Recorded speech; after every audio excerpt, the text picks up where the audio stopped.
My name is Susan Murcott, and I'm a senior lecturer here at MIT in the Department of Civil and Environmental Engineering. I teach several courses, one of which is water and sanitation in developing countries. And there is also 20 or 30 minutes away a town. I went to a Women in Water conference in Kathmandu, Nepal. This was an international conference where the organizers of the conference brought a representative sample of Nepali women, and these women told me their stories. And basically I learned that their children were sick and dying. There are 1.8 million people, mostly children, 90% children under 5, who die each year from waterborne diseases. When those women said to me, "You're a water expert, please help me take care of my family," I felt a big responsibility to commit to those women and say, I will be back. I commit to working with you on this problem. So I'm going to show you water treatment techniques. So in 1999, I began the Nepal Water Project, and the innovation of my students and I is that we design systems for the poorest of the poor, and we design them holistically so that they will be low cost, user-friendly, and using local materials. One of our most successful efforts has been an innovative design which we call the Kanchan arsenic filter. It's a combination filter that both removes microbial contaminants and removes arsenic, so it's quite unique in that way.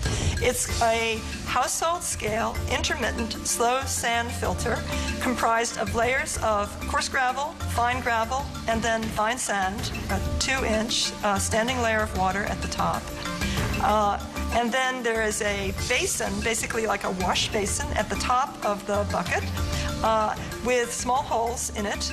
And into that basin we put iron nails. The iron nails rust when you pour water through them, and that rust is an absorption media that attracts the arsenic. I'm designing at the low end. I'm designing the simplest systems that will work 10 hours, from a small, developing country capital city. What we're talking about is the need for safe water now. It's so hard for those of us who come from a tap water world to understand that most women in the world spend their time collecting water, frequently from rivers, streams, ponds, basically open sources or polluted sources, groundwater sources. They are forced to drink polluted water and to serve that to their families, or they're living in water-scarce countries where there isn't even water available, so that they would be happy in many instances to have polluted water, just to have water to wash and cook.